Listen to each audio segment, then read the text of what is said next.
Saya boleh jawab tu. Kajian zalim kok. Rampas tanah yang anak buah saya tanam nenah MB2 15 ekar habis 350,000 di Kampung Bujar, bukan secara haram. Saya sebagai rakyat bersetuju, DO bersetuju, lembaga nenas bersetuju, Tahniah bersetuju. Tanah itu bekas dipajak pada seorang yang kemudian dialipas oleh Tan Sri Mukhtar selama 30 tahun. Habis tempoh 2007. Jadi tanah balik dalam kerajaan. Kita usahakan 10 orang beri, tapi seorang usaha dulu. Tiba-tiba tak mahu saya sebut, mungkin wakil pakar tahu anak buah dia. Kerajaan negeri beri pantalan kepada dia tanpa merujuk kepada pejabat tanah. Kalau rujuk pejabat tanah mungkin tak kerja tu beza. Tapi paper terus daripada Esko. Lulus kepada beliau menyebabkan kawan ini masuk tanah yang habis 350,000. Boleh tengok sekarang. InsyaAllah mungkin saya 2 hari saya majok TV kita tengok. Bukan cara haram. Saya teratur. Apa makna muakat cuna kalau begini rupa? Selama ni saya kata saya gigi sak jongan tahan piring.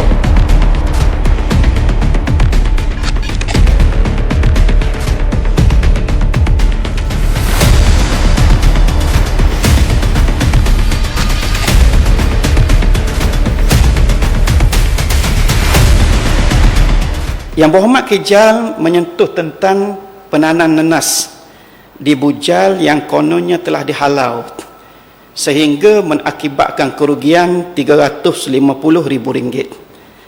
Dengan penuh rasa hormat akan wibawa dan pengalaman Kijal dalam politik, izinkan saya, anak muda yang baru belajar politik, membetulkan kesilapan fakta ini kepada Dewan.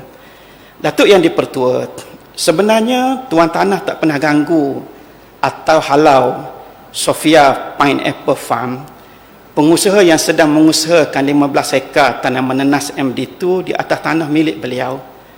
Sewa tanah pun Tuan Tanah tak ambil daripada pengusaha. Malah pengusaha telah menambah lagi 5 ekar keluasan kawasan bertanam menjadikan 20 ekar kesemuanya.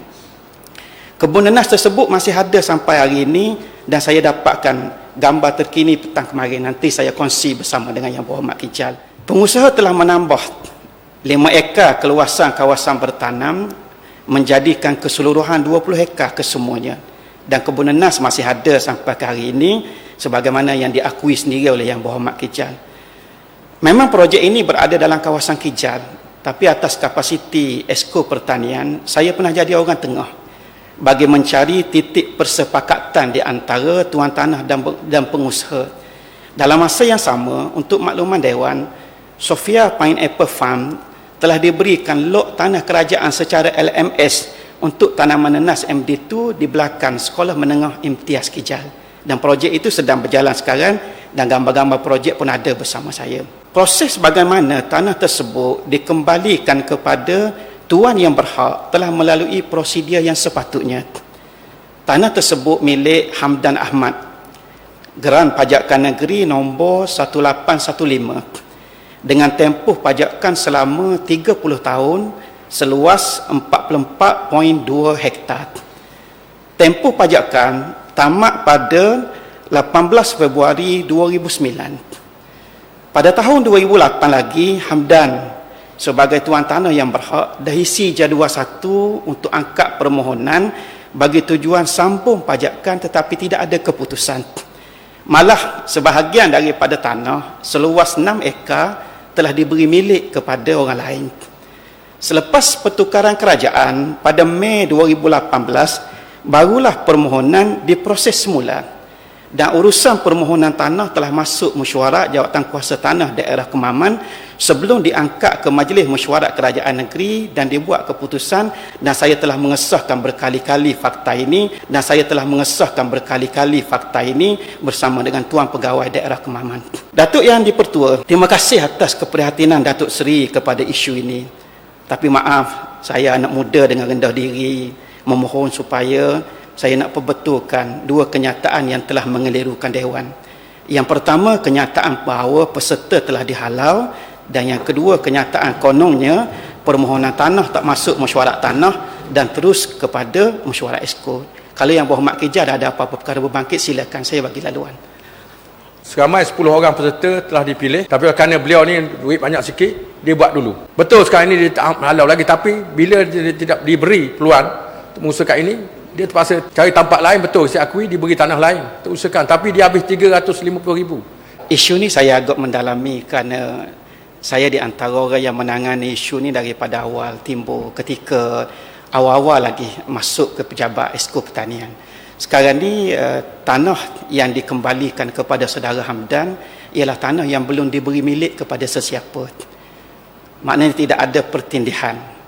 Yang telah diberi milik untuk dijadikan RTB sebanyak 6 ekar, yang ini tidak dipulangkan kepada Hamdan. Dan Hamdan bermurah hati untuk membenarkan pengusaha terus duduk di atas tanah tanpa sebarang gangguan, tanpa dihalau, dan saya mengesahkan beberapa kali tuan tanah bayar sewa ke tak kepada Hamdan. Dia isunya yang berhormat Kejal, sebelum daripada tanah ni tamat tempoh pajakan pada Februari 2019, 2008 lagi Hamdan telah mengemukakan jadual 1 untuk mohon disambung. Tetapi di situ ada pengeliruan yang telah dilakukan, di mana perkara ni kalau boleh dilihat, tapi saya kalau boleh tak nak tengok ke belakang. Macam mana permohonan tanah dalam jadual 1 atas tujuan pertanian, tiba-tiba di pejabat tanah dia jadi untuk tujuan perusahaan. Bila untuk tujuan perusahaan, bermakna laporan dan kebenaran daripada UPEN diperlukan. Tuan tanah tak pernah tahu pun bahawa permohonan dia telah ditukar daripada pertanian kepada perusahaan. Kemudian bila laporan UPEN tak dikemukakan, menyebabkan dianggap Hamdan ni tak berminat, sedangkan dia tak tahu menahu pun bahawa tanah dia dalam proses nak ditukar kepada perusahaan. Macam mana dia pertanian ke perusahaan itu? Itulah maksud saya, bagaimana perkara ni dikelirukan tanpa pengetahuan tuan tanah. Saya melihat ada usaha untuk nak menafikan hak Hamdan ni dengan cara ditukar, kononnya nak ditukar syarat tanpa pengetahuan tuan.